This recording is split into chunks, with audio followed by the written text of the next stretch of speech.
यानी 26 जनवरी 1950 को ये नाफिज किया गया, लेकिन बाज़ाब्ता असेंबली में पास हुआ वो 26 नवंबर 1949 को, यानी 2 महीना पहले इसको पास किया गया।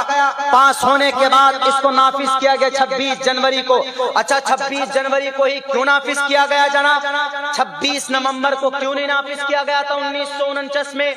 इसलिए कि अंग्रेज के तरफ से एक डोमिनियन स्टेटस का ऑप्शन दिया गया। क्या कहा था? 1928 के अंदर पंडित जवाहरलाल नेहरू को कि ये देश में जितने भी स्टेट है वहाँ हुकूमत आपकी रहेगी, लेकिन लीडर मेरा रहेगा।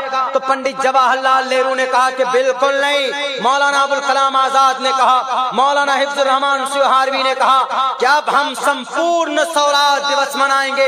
ऐसा नहीं कि देश में हमारा बंगाल हमारा रहेगा और बंगाल का सीएम तुम्हारा रहेगा ब्रिटिश का, हम मानने के लिए तैयार नहीं है।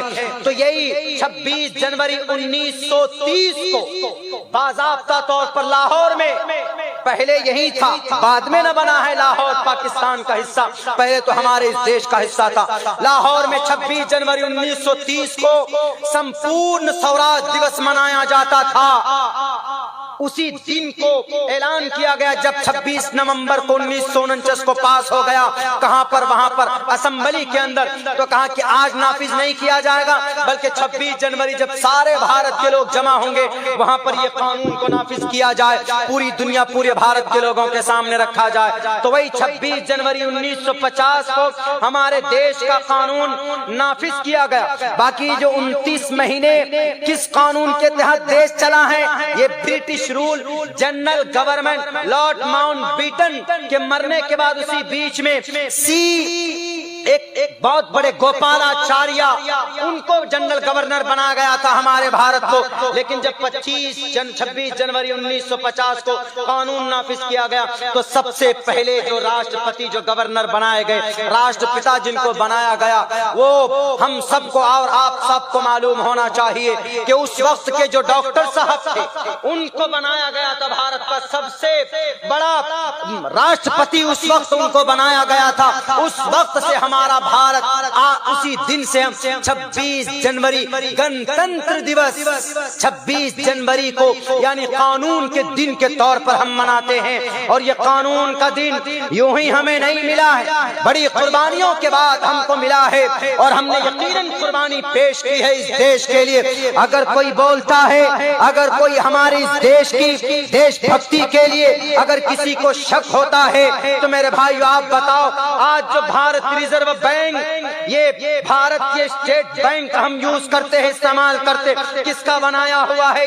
ये मीर उस्मान का बनाया हुआ भारत के स्टेट बैंक ऑफ हैदराबाद। वो इतना मालदार था, यही मीर उस्मान जिनके नाम पर उस्मानिया यूनिवर्सिटी हैदराबाद के अंदर है 500 टन सोना इन्होंने दान किया था। मैंने पहले भी तकरीर में कही थी, आज भी कहता हूँ उन लोगों से जो नहीं जानते, जो इस टोपी और दाढ़ी वाले की इनकी कुर्बानियों को और इनके आविष्कार को नहीं जानते हैं, उनको जानने की जरूरत है। हम नबी वाले ही नहीं हैं, बल्कि इस देश की तकदीर को हमने बदला है। जब 1962 के अंदर मुकाबला होना था चाइना से, भारत के पास पैसा नहीं था, भारत के पास टैंक नहीं थे, गोला और बारूद नहीं था, तो दक्कन पहुंचे थे हैदराबाद। उस वक्त के मीर उस्मान के पास गए, 500 टन सोना दिया था लाल बहादुर शास्त्री को, जाइए चाइना से मुकाबला कीजिए। अगर उस वक्त उस्मान साहब ने 500 टन सोना मदद नहीं देते, ताउन पेश नहीं करते, तो भारत का आधा हिस्सा चाइना के अंदर होता। बताओ भारत के अंदर आज तो तुम निकले हो बिल से, आज तुम्हारा वजूद हुआ है वीएचपी और विश्व हिंद परिषद और हिंदू महासभा के लोगों, आरएसएस के लोगों, तुम्हारा वजूद नहीं था। उस वक्त में कुर्बानी किसने दी थी? उस वक्त 500 टन सोना देने वाला कौन? मीर उस्मान का नाम आता। मुस्लिम अलीगढ़ यूनिवर्सिटी में 5 लाख का सोना, 5 लाख उन्होंने ताउन किया, लेकिन हिंदू बनारस यूनिवर्सिटी को 10 लाख से ताउन उन्होंने पेश किया। ये कुर्बानी हमारी रही। ये अमृतसर से लेकर कलकत्ता तक का जो हाईवे किसका बनाया हुआ? हम सबको मालूम होना चाहिए शेर शाह सूरी का बनाया। पेड़ जो लगाते हैं हाईवे के नीचे जो पेड़ लगाते, कौन लगाया? इस पेड़ को लगाने का रिवाज शेर शाह सूरी ने शुरू किया। कौन था? एक बहुत बड़ा सिपह सालार आजम था मुगल का, उस वक्त का। और मेरे भाइयों, ये तो है इल्जाम लगा देते हैं ऐसा है वैसा है। गाइडेड मिसाइल कोई बनाया आज तक भारत के अंदर? कौन बनाया guided missile? Doctor APJ Abdul Kalam. Guided missile का मतलब जिधर आदमी जाएगा उधर मिसाइल घुसेगा। यहाँ से मिदनापुर जाएगा तो वो मिसाइल उधर जाएगा, खड़गपुर जाएगा तो वो मिसाइल उधर जाएगा, हावड़ा जाए तो वो मिसाइल उधर जाएगा। बनाया कौन? डॉक्टर APJ अब्दुल कलाम। बताइए, एक नहीं 5 मिसाइल बनाकर, त्रिशूल, पृथ्वी, अग्नि, आकाश। बताइए, अग्नि को बनाने में बहुत फेल हुए, लेकिन अग्नि को बनाते बनाते 10 से 15 साल लगे और इतना ताकतवर मिसाइल बनाया इन्होंने, रॉकेट लॉन्च किया। किसी रॉकेट से 104 नहीं 105 सैटेलाइट को भेजा इसी के रॉकेट से। किसने? अमेरिका घुटना टेक दी कि डॉक्टर APJ अब्दुल कलाम नमस्ते आपको भैया, इसलिए कि इतने कम पैसों में आपने इतना बड़ा मिसाइल रॉकेट लॉन्च किया। बताइए कौन? डॉक्टर APJ अब्दुल कलाम। हमारी ये कुर्बानी तब भी हमको आज क्या बोलते हैं? 35 जो मेंबर के नाम होने चाहिए, कानून साज जो कमेटी बनी थी, जो 279 लोगों की, 290 लोगों की, उनमें से 35 में से किसी का नाम नहीं, सबका नाम काट काट कर निकाल कर हटा दिया। सिर्फ एक नाम बाकी रह गया, मौलाना अबुल कलाम आजाद। बाकी 34 नाम कहाँ? मिटा दो तुम, लेकिन भारत के संविधान में लिखा हुआ है, ओरिजिनल जो संविधान लिखा, उसी संविधान के पेज पे देखिए 279 लोगों का सिग्नेचर है। उनमें से 35 अराकीन जो हैं मुस्लिम, मौलाना हिफ्जुर रहमान, मौलाना अबुल कासिम खान आपके बंगाल के, मौलाना अबुल कलाम आजाद, बेगम रसूल, हैदर अली जनाब, सैफुर रहमान, उबैदुर रहमान, खान उबैदुल्लाह, ये मौलाना हसरत मोहानवी, इनके नाम नहीं हटा सकते।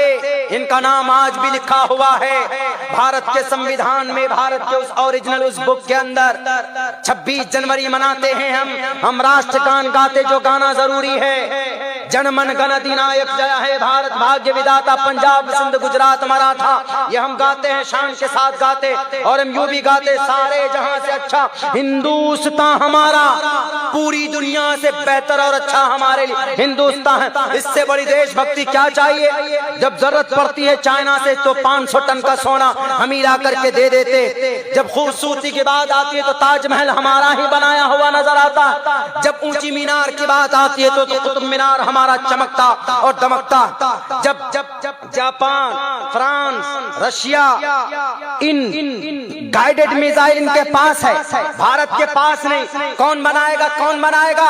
सबसे पहले डॉक्टर APJ अब्दुल कलाम बनाकर खड़ा करते। लो जी, एक से एक मिसाइल। सबसे पहले कौन सी मिसाइल बनाई गई? त्रिशूल बनाया। दूसरे नंबर पर आकाश बनाया, तीसरे नंबर पर नागा बनाया, चौथे नंबर पर पृथ्वी बनाया, 5वें नंबर पर दुनिया का सबसे कम कीमत में सबसे ज्यादा शक्तिशाली अग्नि बना करके दिया। आज तक पूरी दुनिया में इतना शक्तिशाली मिसाइल बनाया हुआ 5000 किलोमीटर दूर तक मार करने वाली मिसाइल अग्नि किनका बनाया हुआ? डॉक्टर APJ अब्दुल कलाम का बनाया हुआ। 26 जनवरी है, इसीलिए मैं बोल रहा हूँ, ये इतिहास हमारा और आपका। कुरान पढ़ते थे, उनकी संदूक में है ना, डॉक्टर APJ अब्दुल कलाम के संदूक में कुरान रहता है, वो कुरान की तिलावत करते थे। अब बहुत सीधे साधे इंसान, इनके जब ये राष्ट्रपति बने थे तो इनके गांव वाले आ गए थे।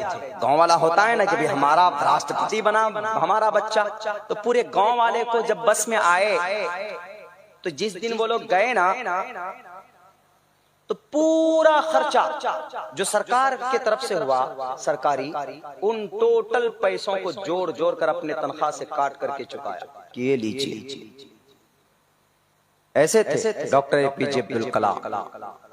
आज उनकी तारीख को, आज उनके मानने वालों को मिटाने की कोशिश की जा रही है। मेरे भाइयों, मेरे मुसलमानों, मैं तो ये कहूंगा कि जिम्मेदार हम ही हैं। हम बोलते नहीं अपने इतिहास को, तारीख की बात नहीं करते। नहीं, भारत के अंदर सबसे ज्यादा इस्लाम किन के जरिए से फैला? तलवारों के जरिए से नहीं, अल्लाह के वलियों के जरिए से। सब जानते हैं मोइनुद्दीन चिश्ती रहमतुल्लाह अलैह जिधर से जाते थे नक्शा बदल जाता था। बाबा फरीदुद्दीन गंज शकल, अकाबिर औलिया अल्लाह की शक्लें इतनी नूरानी होती थी, उनके जरिए से इस देश के अंदर में फैला है इस्लाम।